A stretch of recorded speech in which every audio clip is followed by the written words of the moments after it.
What's up, folks? It is Friday Eve, Thursday night for those who like to keep track of the days of the week, and it is episode 160 as we get into some more TBL talk. And some people may like it. Some people may say, hey, it's overdone. But either way, because obviously we like to talk about the Phillies and the Eagles as well. Eagles, of course, now are going to be on the road out to Arizona, and the entire gang from Philly Sports Trips are all loaded up. And they are already airborne in Arizona, and I'm pretty sure that's going to be a party for days until the game starts. So Eagles right now 4-0, going to Arizona. We'll see what happens over the weekend. Of course, that game time will be at 4:25 on Sunday. But tonight, we are talking to Prescott Mack, the owner, team market owner of Coastal Georgia Buccaneers. He is with us here tonight, and still the owner of the Dallas Skyline. And yes, we know here in Philadelphia, just like in Tampa, a lot of people, the word Dallas, they don't like unless it's Dallas Goddard. So that's about the only Dallas except around here. But everyone, in Texas that listens to us, of course, in Dallas and in Houston, you guys are probably going to miss your team, but they will be back. So it's going to be good to see what's going to happen when he runs two teams simultaneously. And it's going to be great to see, because will they compete against one another? Unless they move into the same division, who knows, or they end up realigning the division. So it'll be a lot of fun to talk to Prescott tonight. Of course, Dylan is joining me as he takes his night off from the Buccaneers. Yes, the other Buccaneers, the Tampa Bay Buccaneers. So he's with me tonight, and we're hoping to have here a lot of fun. We thank everyone from tuning in once again here stateside, from overseas, South America, and beyond. We appreciate everyone tuning in. So with that being said, let us get the show underway here. I am Angel. Welcome to Broad Street South, episode 160.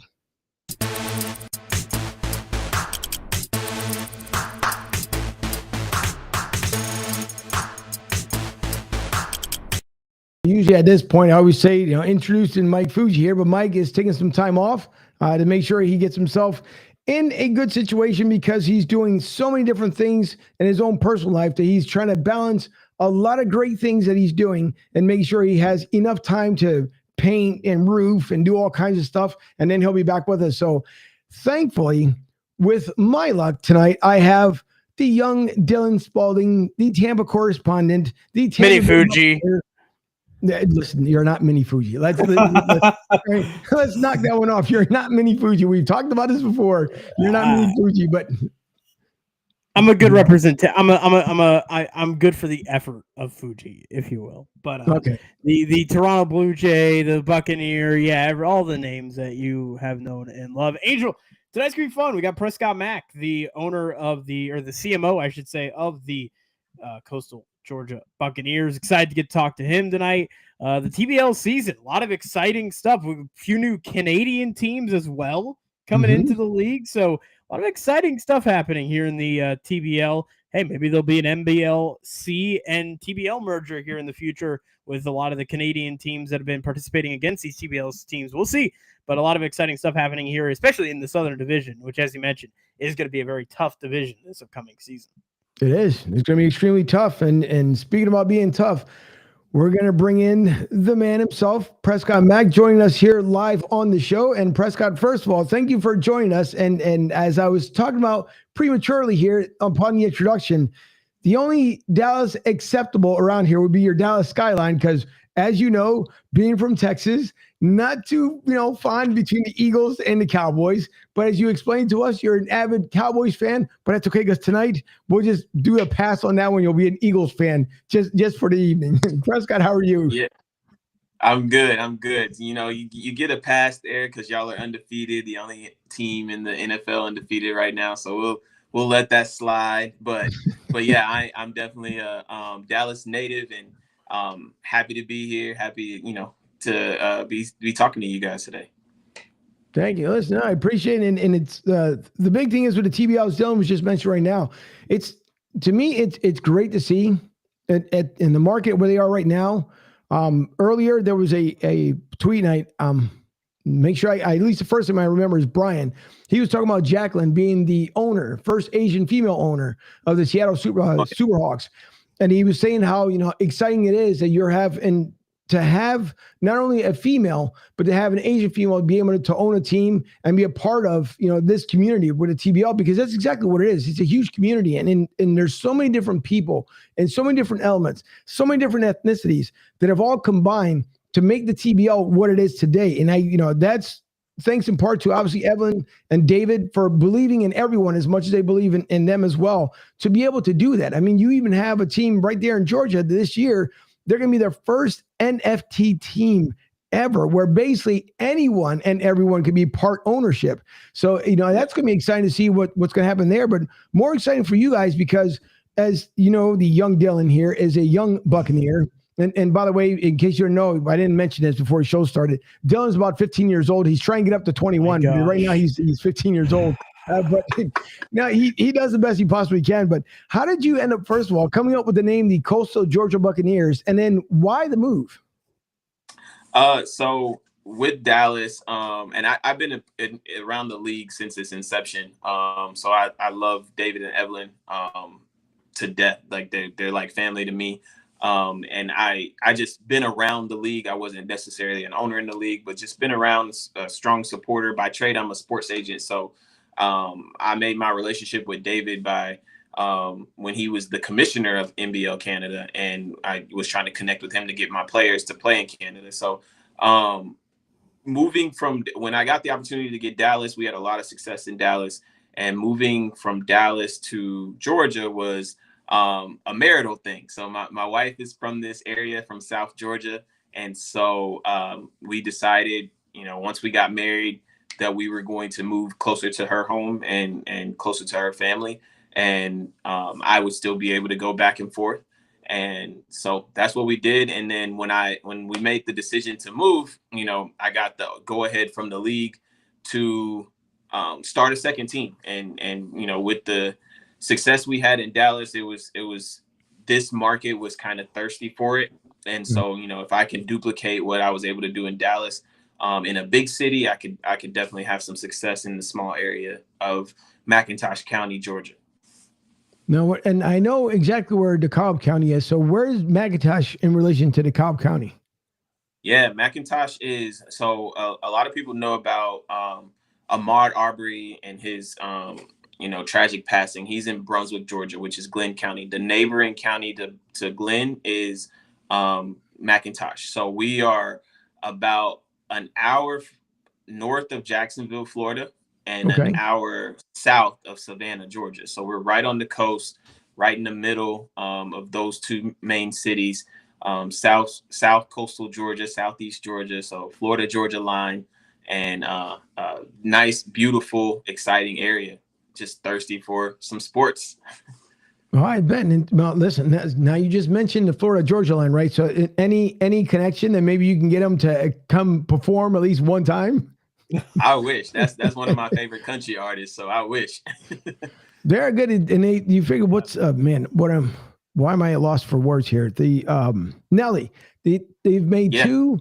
They're coming up on their third one, I believe, the third single. They're going to connect with them. Both of them have been really good, and I think Nelly's had a lot of fun with them because obviously Nelly, as everybody knows, he's country as well. Even though at times he says he's not, but everybody knows that he is. Before the Georgia line, I mean, it's a great band. I will agree. I mean, they do phenomenal shows. I mean, they got a great sound. So maybe, I don't know, Dylan might have a connection. Maybe I was about to say, I've actually seen Florida Georgia Line and Nelly in concert. It was one of the best concerts I've ever been to, like hands down, which is pretty crazy to think about. But it was awesome because they're just like the different, acts that you get. You get Nelly, who's rapping and hip hop and such, and then you get Florida Georgia Line, who is kind of a mainstream country music artist and band, and it was a fantastic concert. So I recommend if you ever get to see a chance to see both of them in concert, it was really awesome.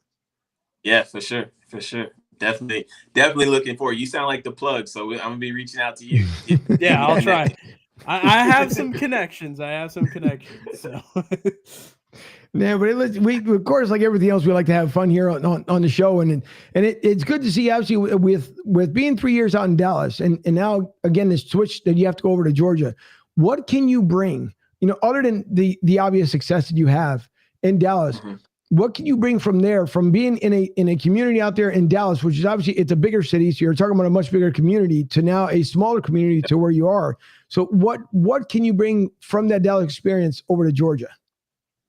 Yeah, so it's different levels to what we can bring. Obviously, just on the league level, I feel biasly we were in one of the strongest divisions in the league in Dallas. So competition that I saw on a nightly basis in Texas is going to be totally different than I think.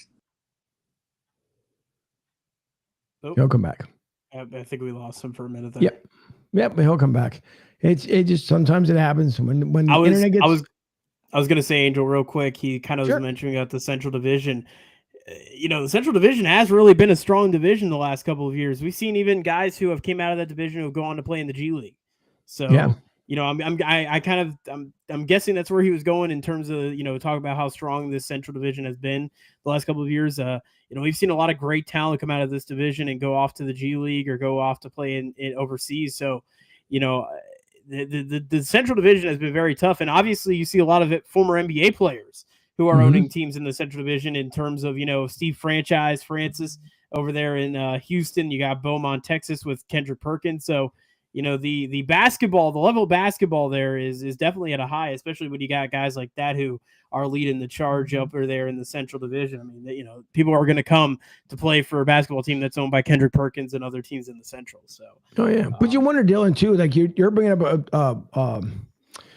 a great point when it comes down to it. It'd be nice to see if more owners end up coming forward as far as like from the NBA level, because it seems like to me it's a great transitional league, I will say, because you're just a notch under. And I know when as soon as we get Prescott back, he had talked about on the local news, he was describing how the league is. You have obviously like Major League Baseball, AAA, AA. So the TBL would be that AA. And in the Central Division, you're absolutely right, because it's one of the tougher ones. And I know the Northeast is trying to get there, but now you're adding teams out west. And so now you get to see, we'll get to see what happens with the Seattle Superhawks. So we'll take a look. The Wenatchee Bighorns. Yep, there's going to be another one. So it's going to be it's going to be interesting to see how these teams are able to put all these other teams together and their players. And I know the combines are coming. Detroit this weekend has a big combine. So Kalamazoo was a new one that was also entered into the league. So for me, if I'm a player, in whether if I made it into college and I couldn't get to the next level, I think I would still look at the TBL, because the TBL gets a lot of talent scouts, and I don't think a lot of people realize that there's a lot of scouts that come to the games, and we've seen them ourselves down there in Tampa. Yeah, and I think another thing is you got to wonder too, Angel, is how much more is the league going to expand outside of the United States? I mean, you look at it, they've had this great connection with the NBLC, which they have a great all-star game, which is, I love that they have an all-star game. Like, I love that they have an all-star weekend. They play the NBLC all-stars versus the TBL all-stars. I think it's awesome. I think the NBA or other leagues should do that. I know every league can't do that, like the NFL. There's really no competition they could go up against, but like the NHL could easily go up against the AHL All-Stars, and it looks like Prescott, maybe it looks like he joined in. He's back. Hey, sorry about that. I was talking, and then I realized I'm actually watching the show to my right, and I realized like, hey, I'm not on the screen anymore. What happened? That's all right. But if you want to continue, Prescott, what you were saying? Yeah, where did I leave off? I don't even know where I left off. You were talking about the Central Division, how it's been kind of a tough division and such. Yeah. So, we have the teams in the South that are coming in the Central Florida Force. Looks like they're gearing up to be really competitive. Gulf Coast has always been a decent team. The new Georgia Soul is a great organization. And you mentioned Atlanta Empire, ATL Empire. That's going to be the new NFT owned team. And so they were competitive their first season. They took a season off in 2022. So I just plan on raising the level, bringing guys that I'm used to having. Central Division had some of the best big men in the league. So, everything's bigger in Texas. So bringing the big man play, great guards, raising the level of competition. But then also on the other end is I'm in an area where there's not a lot for kids to do. And so with our new practice facility that we're gearing up to open up, we want to, be a pillar to that community, whether that be things that they can do after school. I'm used to things in Dallas to where there's easy access. I'm in a big city, like there's every day you can get into a gym. Every day you can find something constructive to do in Dallas. And here there's not as many of those opportunities. So I plan on kind of casting that net out and reeling in as many lives as we can to make sure that we can impact them through basketball. I was going to say, Prescott, one big thing here is, obviously, basketball is become such a big sport, especially, across the world and in the globe. And, especially at these big, markets, and obviously in Dallas, you got the Dallas Mavericks and, a lot of people obviously support them and such. You being able to be a part of this kind of smaller community here in Coastal Georgia with this team and really getting a chance to, allow the fans and allow the community to be able to get to know these players and get to know them and get to learn about them and get to follow them throughout their career. It must be exciting because you have these kids, as you mentioned, that they'll end up looking up to some of these players and get to follow their career and get to learn from these guys as well, even as well in the local community, which I think is amazing. And I think, is something that, I think the NBA does a very good job with. And I do think a lot of players, interact with the community, but I think that gives you guys a fantastic opportunity, especially in like a small town like that, to be able to give back to the community and kind of maybe be role models, if you will, to some of the younger generation who are wanting to be getting into basketball. Yeah, I mean, it's you could touch us, and like our guys. It's tough to get to Trae Young. You know what I mean? It's tough to get to Cole Anthony. You know what I mean? So a principal can call me and say, "Hey, Prescott, can you send one of your players here to eat lunch with so and so? They've been getting bullied all week, and the star player from the Buccaneers can go in, eat lunch with this kid, and all of a sudden he's the coolest kid in the school." So like we can literally change lives with how we can, attach ourselves and be able to be accessible to these kids. It's a great point you just bring up right there, because it's true. I mean, as times are changing so much and we see everything that's going on in our society, what used to be normal seems to be backwards now. Normal is not good. Good is not normal. It's completely crazy, but you're absolutely right, because if you guys get involved in the local schools, and everybody knows, even if you have your own children, there's, kids look up to other people as well. It's just because, they have mom and dad in the house. Sometimes you don't have mom and dad, but you look up to somebody. It could be grandmas have always been the top of the list. It seems like with everybody. My grandmother absolutely love her to death. Thank God she's still alive at 92 years old. She's feisty. She's still good. That's the only thing. She's losing her sight a little bit, but she's very feisty. But she was, because they're always that pillar, because they're the ones that tell you, why your mom is the way she is because of me. And then there's other times, if my mom didn't do something the way she wanted it, she says, I don't know where she came from. I must have adopted her like years ago. But that's the fun part about it, because then you get to, get adjusted to the family, and your friends, when they come over, sometimes like you go to somebody's house and somebody might say something like, just, it might be normal to them, but you come into the house like, is that the kind of conversation they're had around here? Until you start getting acclimated to like, oh, okay. So they kind of see things on a different side. So it's good to see that you're with your team, that you're able to be, at least to have one of your players go out there and talk to them, even if it's in a schoolyard, or if you guys just pop up in a school altogether. That's the best part, because it does involve being involved in the community, and the community in return will like that, hopefully they'll come out and enjoy the game as well, because then it's reciprocal. You guys go out, you take care of the folks who take care of you, and in return, they come out here and see exactly what the team is all about. So that's an excellent point, and Dylan, good job by you as well by bringing that up as far as when it comes to kids and role models. But when you're now being in Georgia, the weather, it could flip a little bit compared to where you are, and especially you're down there on the coastal line. So we know that anytime nor'easters come around, it happens to come around that area and make its way up north. But as far as outdoor activities, when it came to you guys being in Dallas, I don't know how much you'll be able to do during the off season, because I know guys live in different areas and sometimes they come from different parts of the world. Do you guys get to do a lot of activities prior to the season starting outside, or do you mostly focus upon the inside of the building if you're bringing the community in? You mean in Dallas or here? In Dallas. In Dallas, we do a lot outside. We've done fall festivals every year. where we're outside. We do trunk or treats. We've done what do you call it? Toys for Tots. Okay. Every Christmas during the off season. So those are the main things we try to hit during the off season, and everything else we kind of wait until all the guys get there. They're in the spring, and then when it comes to spring, we will do a lot. Well, we pretty much do a lot inside. We'll do a lot of camps. We'll do a lot of clinics. We will go to other teams. Like this year, we actually, and it was pretty sad because we connected with this other select team it was a lower income area.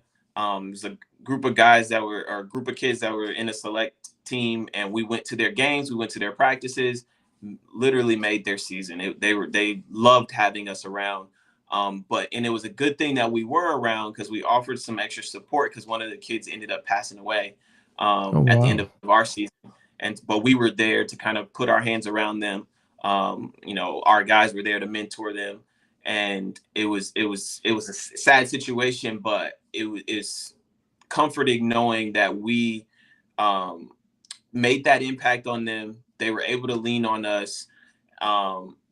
We're a basketball team. They're a basketball team, and obviously we're pros and they're kids, but like it was great to have our guys make that connection with them enough that they were there to, console when they needed to and be there as a blessing. So we do, to answer the question, we do some things outside during the off season. We haven't had many things besides like golf tournaments outside during the season. We keep the guys kind of off their feet, but we will go into schools. We'll go into, and matter of fact, 2021, under the tutelage of Angela Weather, she's the first Black woman to be a head coach of a male professional basketball team. So Dallas Skyline made history in 2021. She did a lot outside with the guys. And so we would have, and we focused on more than just basketball players because we would have dancers, kid dancers. Like our gym was full of little girls that were on dance teams because they performed during our games. And so we would go to dance studios and do yoga with kids. Like it was always exciting. So it just kind of depends on the year. And I kind of let our head coach kind of drive that type of thing because, it's his guys, or her guys, and they drive, they figure out what their why is. And we also like to be in the community based off of what our team, our players are interested in as far as like what their why is. So if we have 2 to 3 players that have moms that have breast cancer, they may be more prone to supporting organizations that are dealing with breast cancer. So we'll gear our community stuff towards that. Or we may have guys that came from single parents, and so we'll do community things like that. We were on the verge of starting a program called King's Academy, where we had a lot of guys that were that didn't grow up around men. So we were going to do King's Academy, where every week we were teaching young men how to change a tire, change oil, do an etiquette class, like just different everyday things that you would typically learn from your father or grandfather that, unfortunately, there's a lot of kids out there that don't grow up with their fathers, and moms have to step up and be both. And, a lot of times they can't teach them everything. So we want to come in and fill that void. And so it just depends on our guys. We don't want our guys out there doing it like it's a job. We want you to serve because you want to serve. And so we try to figure out what that why is for our players or our coaches. And we go serve in that way. That's huge because you need, listen, to be a mentor and to be a positive mentor, that's huge, especially when you're absolutely right. When you don't have both sets of parents, sometimes dad passed away for, unfortunate circumstances. It could be at work. There just could be a safety tragic work, the way it ends up happening. And then, in reality, sometimes the parents just can't get along and they just figure out, it's better if we just go ahead and, make our ways, but still take care of the child as much as you can and be in their life as much as you can. So it's good to know that you guys are more involved in that aspect, because sometimes you'll have teams, and I'm not even talking about the TBL. I'm talking about, in other aspects where they can attempt to do as much as you guys are doing, but sometimes it just comes down to time. And obviously, if the guys are within the area, it makes it a lot harder. I know for like the Eagles organization, for example, even though it's in the NFL, they try to do the same thing. There's a lot of community involvement with the kids. That's their first priority more than anything else. That's the big one. So and I think it's vitally important for a lot of teams to look that way, to make sure that, hey, the kids are the ones that are going to be coming up behind us. And if we can be that role model for them and show them, you don't have to stay in a particular neighborhood. You don't have to stay in a particular area. You don't have to worry about someone making fun of you all the time, because you can succeed if you want to succeed. That's the big thing. Exactly. So it's good to see that. And you touched on real briefly, the one thing I do like about the TBL as well, there's more Black ownership, I think, out of any major sport anywhere.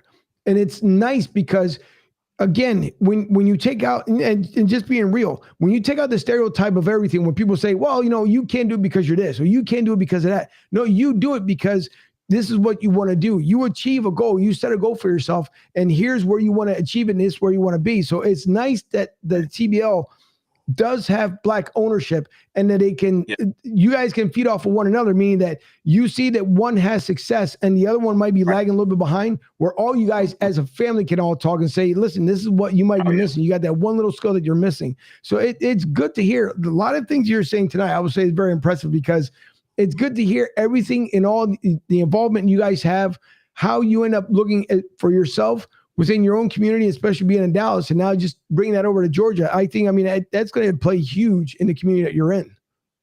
Yeah, you hit it right on the head as far as our ownership. Like our league is 95% Black in players, so our ownership is also almost 95% Black, and then our league is actually Black owned, and we do support each other a lot, no matter who you are. Like we have several female owners, which is I'm a self-proclaimed feminist, so I love it. One of our best owners in the league, Jamestown Jackals, is a young lady named Kayla Crosby, and she's one of the literally the best organizations in the league, the most consistent organization in the league, and we do support each other. We talk literally every day. We're actually doing a joint tryout with Jamestown Jackals coming up on next weekend. So giving, instead of just having one team tryout, we wanted to make sure that we provided for these guys this tryout an extra set of contracts, right? So now more players can get invited to training camp off of this one tryout. So we do a lot. I literally just got off the phone with Nisha Wright, who owns the Georgia Soul, a few hours ago, because I have a sponsor that she probably can piggyback off of and get the same sponsor in her area. It has to be that way, because if she folds, if the Georgia Soul folds and they're on my schedule, they affect me. If the Central Florida Force have any issues with travel or anything happen, it affects me, and vice versa. So we have to support each other. The league is amazing with that. I came into this league as an owner at 28 years old, a Black man, 28 years old.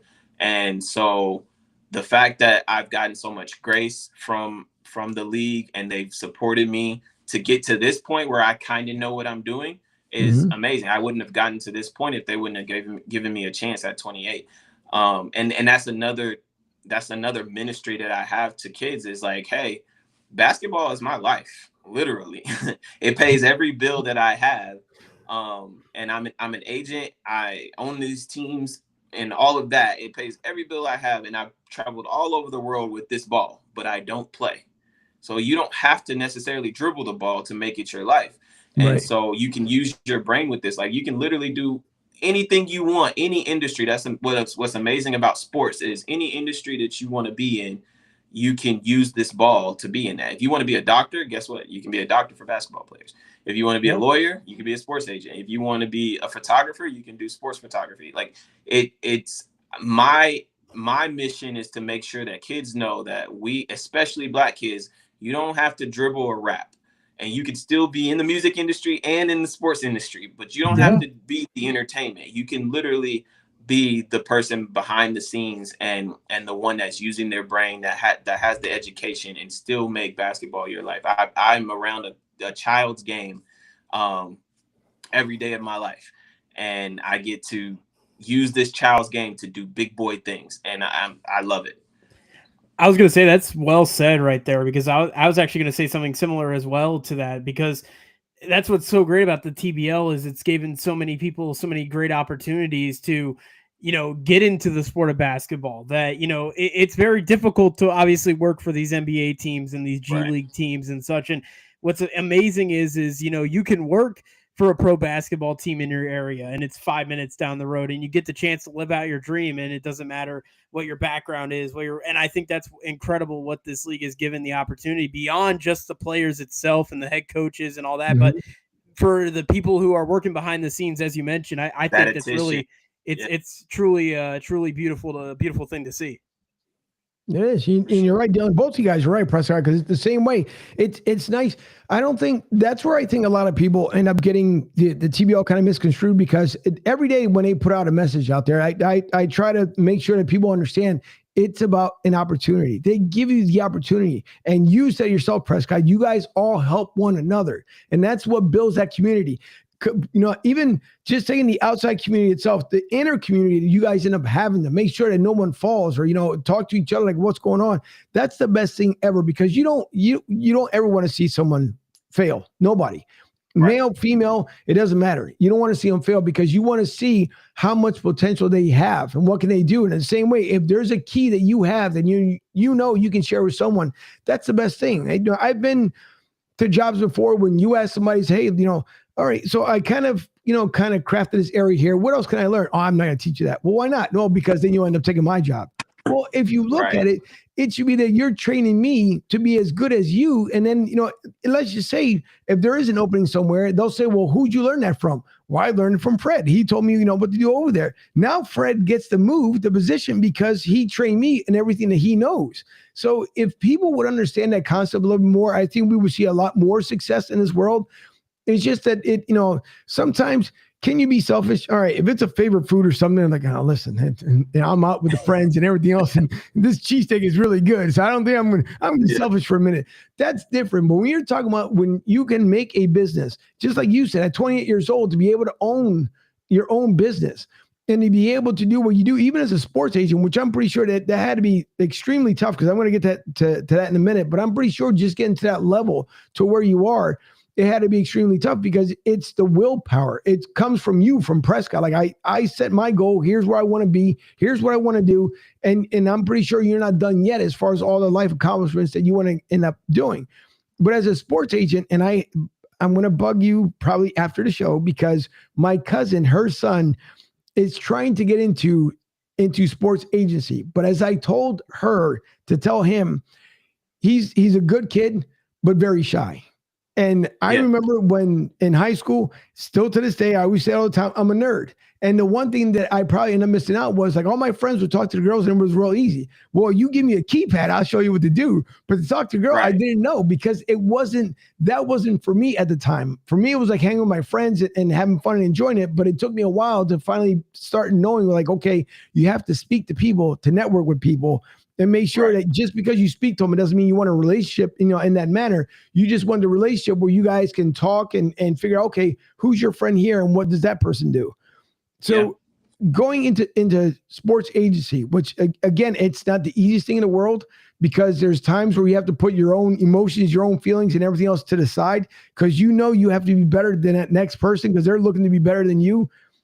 What was the decision for you to go into that market? And then how tough is it to just maintain yourself, with everyone else?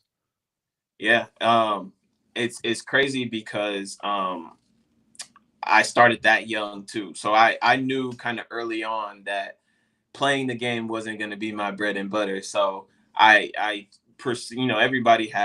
young black kid has the dream of getting to the NBA, and that dream stayed alive up until I was probably about 16. And then I realized, like, oh, okay, well, I'm not growing. I'm 5'10". I'm not growing anymore. It's I'm not the best athlete out there. I don't have the biggest offers. So I'm going to pursue college basketball because I know I can get there. I'm going to pursue college basketball. At least my education will get paid for. And then I had amazing players around me. I'm from Dallas, Texas. So I played with NBA players that are there now. Marcus Smart. The list goes on. Like Reeves. I've played with and been around a bunch of guys from Dallas that have been that are in the NBA. And have been in the NBA. So I decided like, hey, I'm going to pursue being an agent instead. I want to represent I had 3 dream jobs. It was basketball, being a lawyer, and being in advertising. As a kid, like every sitcom, the businessman was an advertising agent, right? So I wanted to be in advertising, be a lawyer, and be around sports. So when you put all that together, it's a sports agent. So I decided that was what I was going to pursue at 16. And then I have a little cousin that played at Texas Tech, and he was really good in high school. So I was like, hey, you're going to go pro, and I'm going to be your agent. I'm 2 years older than you. I'm going to go ahead and go play college ball. I'm going to graduate 2 years before you. You're going to do your thing in college. By the time you're done, I will be 2 years into the agent game, and then I'll come in, represent you once you're a senior, and then you're going to go to the NBA. Well, it didn't quite work out that way, but we both did what we were supposed to do. He's in Romania right now playing professional basketball. Oh, wow. On a year 2 of a second year deal.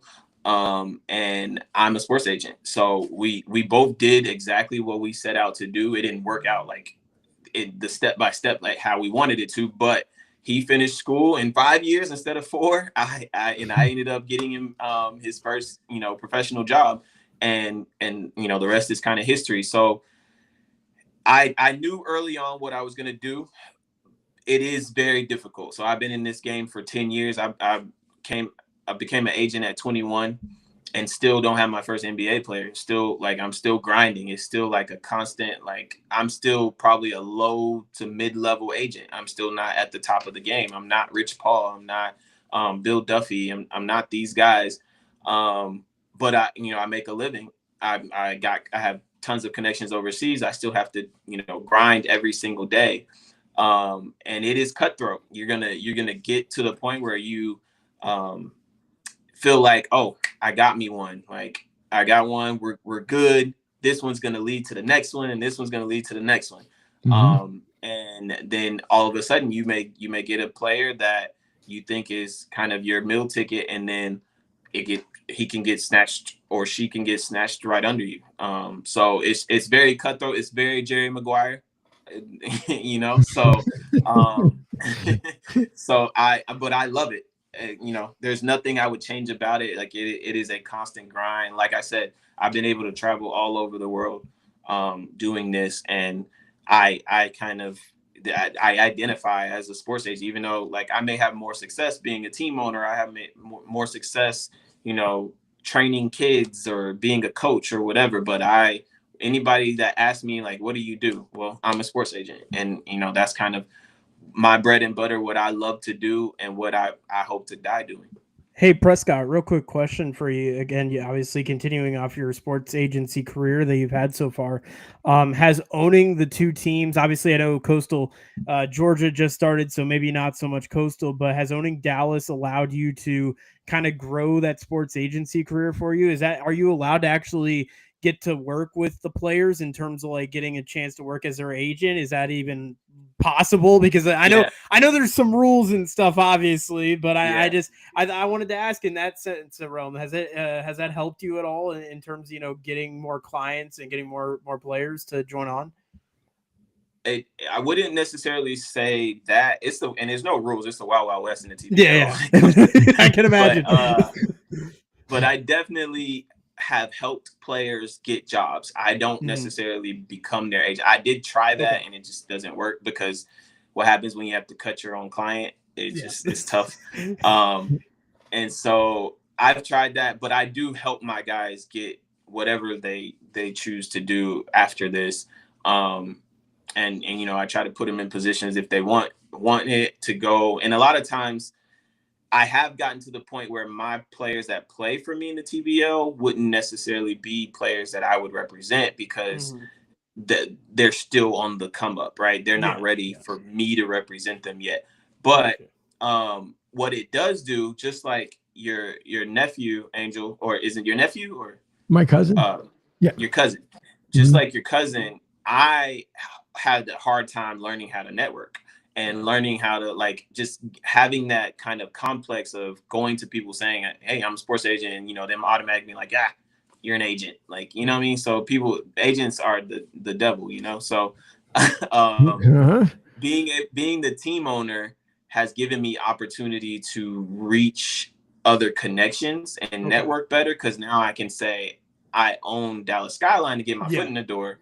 And then I can talk about representation and being an agent, once I make that connection. So it definitely has helped me advance my career, because I have something more to offer. Like for instance, going to NBA Summer League.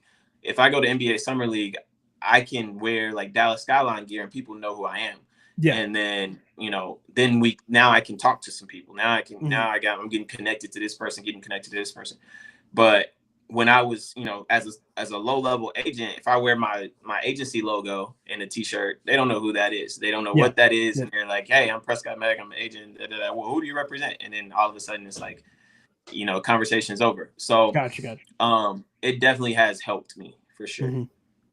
Right. I mean, again, that's good, because you do bring up a great point. It's funny, if you're an owner somewhere, people tend to acknowledge you a lot more than, like you said, just coming in there as an agent. And with my cousin, the same thing. He can be like outgoing when he wants to, but when it's something like, when you tell him like you have to pursue it. I started this network over 3 years ago, and it's been steadily growing. I mean, we've grown now to where we're in 40 markets in the United States. We're in 18 countries overseas. So, and that's just me, being persistent, knowing that where I want to be and where I want to go.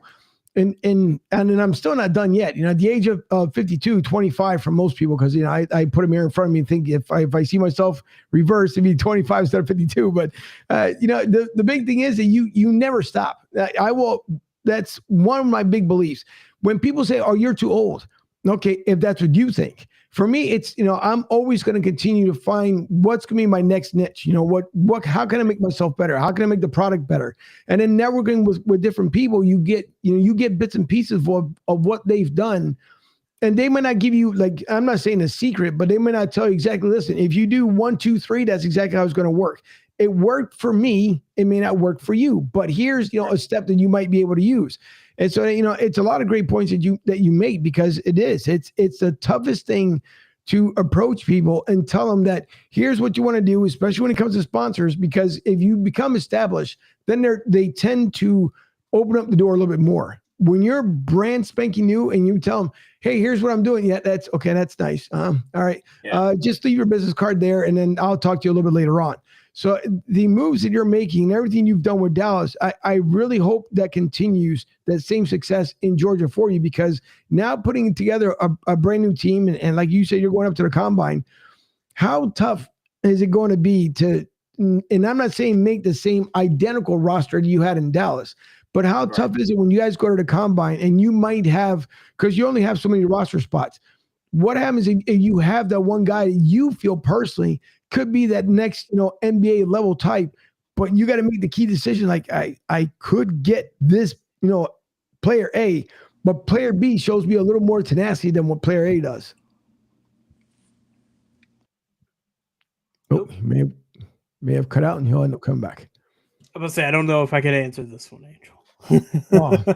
Well, I'll make sure the next time I'll give you the easier question. But no, I mean, but Dylan, a lot of things he's talking about, a lot of good points that he's made, especially when it comes, your community, talking about, the involvement to make sure that no one ever, falls. That's the big thing, because none of us ever want to see it. I don't care who you are. And if you do, there might be like an issue with that person. Like, because if you can't make it, you can at least give it your best shot.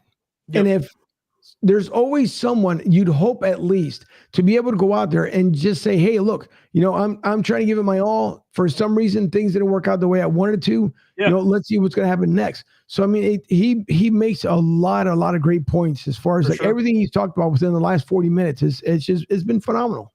Yeah. He's said a lot of great stuff and a lot of things that I've really liked. And again, as you mentioned, again, one of the great things about the TBL is just giving everybody an opportunity. And, obviously this year, especially with Tampa Bay Titans, Angel, we saw, we had a guy who played for USF, played for a D1 program. We've had guys who, don't play for D1 programs. They played for D2, D3, NJCAA programs. So it's cool to see. Hey, Prescott's back.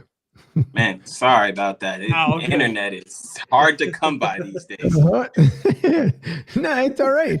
No, Dylan and I were just talking about, that it's been very impressive the last 40 minutes of what you've talked about. And it's not, Prescott, the big difference between, I will say, someone like yourself versus someone who gets paid to be on stage and say certain things to make people feel good. What you've said so far and within this podcast today is, I mean, you're hitting like every single point as far as, again, the kids, the businesses, what you've done yourself, what you look for as far as your players. And we'll get back to that in a second. But everything you've said so far, it's been really inspiring. So thank you once again for coming on, taking the time for coming on with us. But, it's just keep doing you and keep being that role model to a lot of people, because you may be affecting a lot more lives that you don't even know about. Yeah, I appreciate it. And I just from being in the league, as long as I have a platform like this that you're providing for us, we didn't have this 4 years ago. We didn't have there weren't anyone in communications that were really trying to cover the league and really like what you do on Twitter, getting our message out. We didn't have that. And so I appreciate, like, anytime I can do anything like this, I'm always willing, because you don't know how much this helps us. We have to, being a TBL is still, we have to do, as owners, we have to do a lot of educating our market on what this is. And even our target, our audience, we have to educate them on what's really going on, and the fact that you get it, and that you're providing this platform for us to come in and really explain. And kind of, a lot of times we may get a bad rap about certain things, and you, like, if people really knew. Dang it, did I get? Nope. There you go. There you go. Jesus. Yeah, the picture went away. We can still hear you. Yeah, and people really knew what. He'll come back. I can see the signal just slightly coming back. It happened again. Yeah, the picture went away. He'll refresh and come back. But yeah, I mean, Angel, and I think kind of piggybacking off what Prescott said, another thing that's exciting too about this league is, you look at it and you think, oh, there's 40 something teams. This league had to have been around for a while. This league has only been around for 5 years. People don't forget about it. It's been around for 5 to 6 years. The amount of growth and the amount of educating, as Prescott has mentioned, people don't know much about this league still, and it's crazy to think about. Even though how big it's grown already, people still don't know a lot about this league. So a chance for these guys to be able to, get on this platform, obviously. And I've had the fortunate chance to work with you, Angel, and it is truly a pleasure, because that's the way to, get the team out there, and, for people to realize, you never know. People might be watching from Coastal Georgia tonight here on the show, and people might be saying, hey, I didn't know we had a basketball team. Maybe we'll try to check them out and support the team here soon. So it's definitely it's exciting stuff happening in the TBL. It is. It's definitely exciting. We got Prescott back again, but Prescott, again, thank you for the words. I do appreciate it. And that's the reason why. That's why I honestly is the reason why I'm doing it, because I want people to hear the stories from the ownerships from the TBL. Because again, there was a message, I want to say, like back in March, and I attribute it to someone who probably had a bad personal experience with their team, because it was a player, it wasn't even an owner, and they wanted to tarnish the TBL name. And so what I did was I said, hey, can you just send me a DM? And then I explained to them, before you throw shade at somebody, have you figured out where the problem came from? It may not have been from the TBL. Maybe your ownership didn't have what they needed per se to make sure what he'll end up coming back again. But sometimes the ownership, they may not have all the keys, or they may not know something. They may have not asked Evelyn or David or someone like yourself to, hey, Prescott, I had this situation. I don't know how to deal with it. Have you ever come across it, and what can end up happening? So that's why I like to reach out to these teams again, so everyone can talk about their market, what they want to do, and even with you guys. I mean, I figured between Wenatchee the other night, with Sterling, and then with the Charlotte Purple Jackets, with Fayetteville Stingers. I mean, everybody has all these different stories in between, and it's interesting to see how you guys all got started, hearing about the involvement within the community. With Anthony Bleak, he moved from Connecticut, which he's down in Charlotte now. And he even talked about the experience when he was up in the New England area compared to being now in the Carolinas, which will be his first season. But this is what it's all about, because it's connecting with the community. And I treat everyone here the same way as family, because that's the only way we're going to continue to grow, whether it's this league, whether it's our own means or our own teams, whatever we end up doing, it's how you build a network. That's the big thing. And, right. So again, kudos to you, because you're doing the right things.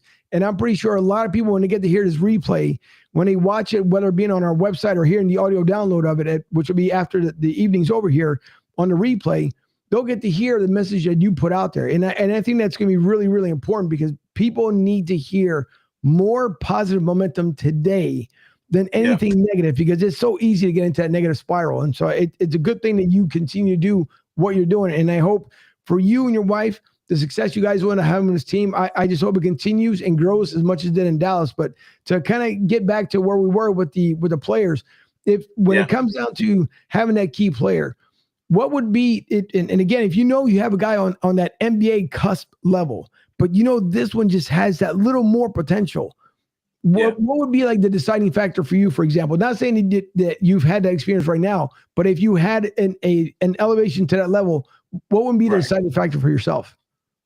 It's funny you asked that, because I literally just had a meeting with our head coach, and our head coach is a rookie head coach. And so we were kind of going over like how we're going to scout, especially when we get to the draft combine. Right.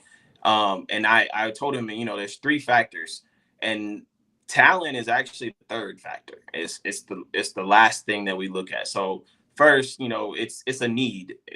We got to fit a puzzle piece. So if we know, like, okay, I need a point guard, or I need a shooting guard, I need a 3-and-D guy, I need a 6'7", slasher type thing, or I need a big or whatever. So first we're going to look at the need. And then once we, like, let's say we have 5, 6, 7 threes that are perfect for us, that fit our puzzle piece. Then it's about like location. Like, okay, do we want to house them?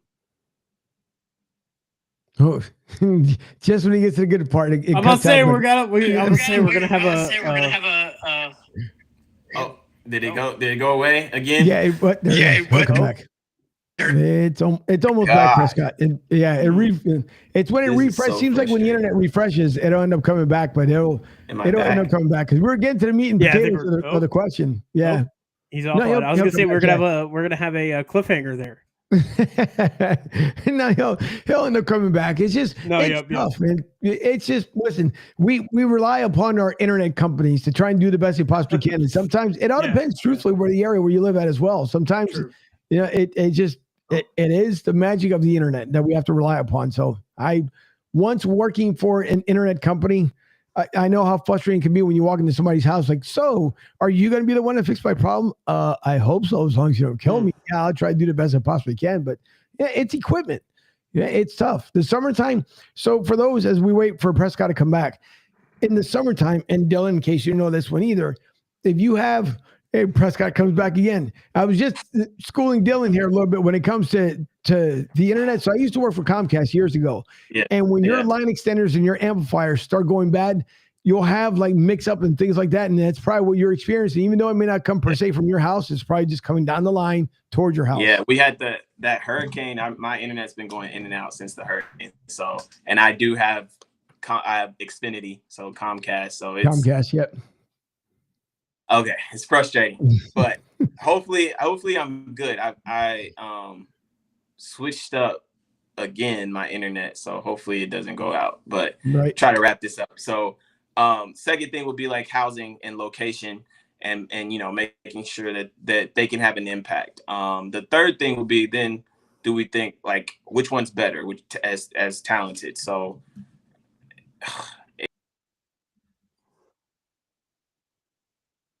we feel like we can house them, or they're local. Then we look at talent. And my wife, on the other hand, she, when it comes to that's inviting them to training camp, but then to make that final roster, my wife is really big on character.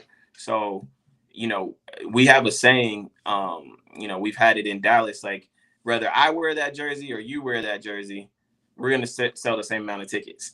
So Right. it doesn't matter. Like, the players don't really sell tickets in this league.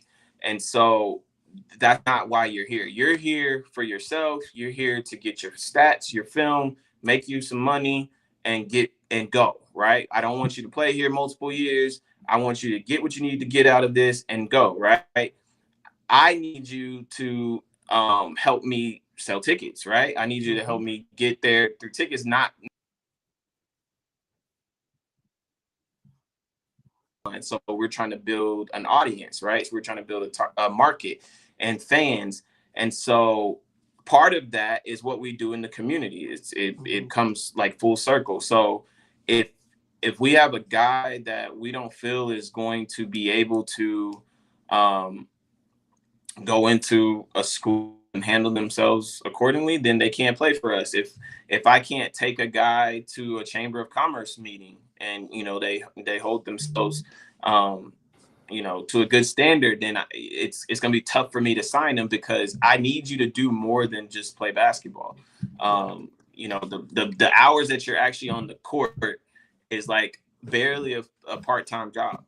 Right. What you're here to come do is like change lives and change your life at the same time, because you just never know how, when you're impacting somebody else's life, how yours can change as well. So my wife, the final decision of making the team will just be character. She'll interview each player, and once they if they're good to go, they pass the test from the boss lady, then then we start worrying about basketball. I like it. So That's good. Well, we're wrapping up the show here. In case you need, I'm sorry, go ahead, Dylan.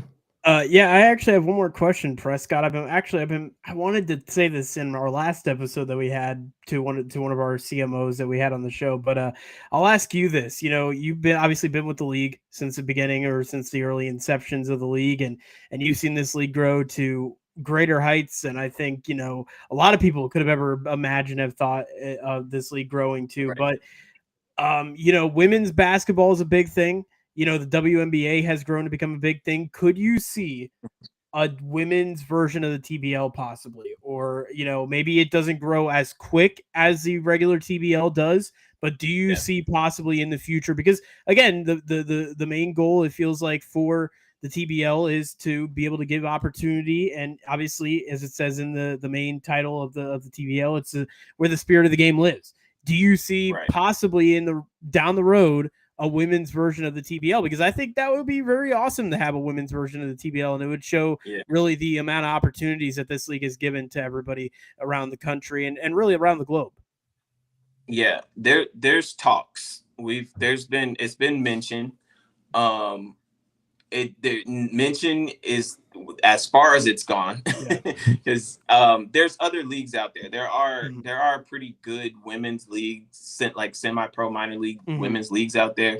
I think they need the TBL stamp on it to where they're fully organized. Like the same things that make us different than the other alphabet leagues is what the women's leagues need. But I also, so as an agent, like, my bigger clients are WNBA players. So I'm in the WNBA. And there's a lot that the WNBA has to do too, to make room for that, because the WNBA has their own struggles. Those women still aren't treated, as great as they need to as pro players. So it's like, if the biggest league is still having issues, then what are we going to do with the small league? The great thing about us is there's two leagues above us that are astronomically better, right? The NBA and the G League are leaps and bounds over us, right? Mm-hmm. Financially, organizationally, staff wise, like their attendance, all that. You know, we compete with some of our teams can compete with them, but as a league as a whole, you know, they're leaps and bounds ahead of us. So we have kind of a like a benchmark, right? Yep. The women's game is still looking for that solid benchmark, even though the WNBA has been around for forever. Oh, give him a second. He'll freeze up and come back. Time to wrap it up. Right at the very end, Prescott, it went out, and hopefully it'll come back in again. See, it was your question. Your question knocked out the internet. Good going, Dylan. Sorry. Apologize. That's all right, but we'll have a quick minute here. It's going to refresh. It'll come back here in a second. They're trying to put a bow on it, if you will, to the show. That's what it is. That's exactly what it is. But good, Prescott, you're back. Yeah. Okay. It's all right though. Listen, I'll time you. I'm just kidding. No, well, we thank you for your time, and as I've been saying to everybody else who's been on here, by all means, please come back. Therefore, we can know, you know, how the team is growing. Who do you guys have in place? You know, whether the next move, I would imagine, will be a team president and all the other fill-in spots. So come back and let us know exactly what's going on, especially when it comes down to the combine. So we know before the season starts where you guys are, if there's any needs that are left that we can possibly share out there within the community. And more importantly, just to see how you guys are ready to take off. And by the way, if you need a jump shooter, I'm your guy, because I can do the jump shot. I can jump, and then my shot goes everywhere else. So in case you need somebody, just let me know. But if we had Fuji here, I would have loved to have said Fuji to join to try out for the Coastal Georgia Buccaneers. I think that would have been entertaining. Okay, it probably would have been. But we always need halftime entertainment. So that would have been amazing. You could do the backflip. Yes. Yeah. Fuji would have been your guy, that's for sure. He definitely would have been your guy. But listen, Prescott, let everyone please know how they can, you know, whether it be in your website, your social media, let everybody know how they can make contact with you, because again, the combines are coming up and your trials are coming out. So please let everybody know exactly how they can get a hold of you. Yeah, everything. Hopefully my internet doesn't go out because it's important. Everything is CG Bucks. So C as in Coastal, G as in Georgia, Bucks, BUCS. So it's cgbucks.com. All of our social media is at CG Bucks. So please reach out. I actually run our social media. I'm always on our website. So if you chat in, 8 times out of 10, you're chatting with me. So reach out to us. We anything you guys need, like whether it's players, people that want to work, people that want to be fans, anything, just reach out to us. We're trying to build our market, so we want to be as accessible as possible. All right, well, listen, Prescott, thank you so much once again for coming on the show. We do appreciate it. Of course, everybody can listen to the replay immediately after the show. And please support the TBL team. Support your local team, more importantly, because they need all the help they could possibly get, especially within the first season when you start off in a brand new market. But Dylan, thanks again for joining me tonight. And for my lovely producer over there in Studio B, I am signing off here from the LG Direct Sales Solutions Studios. We will see everyone next week. Enjoy your weekend and be safe.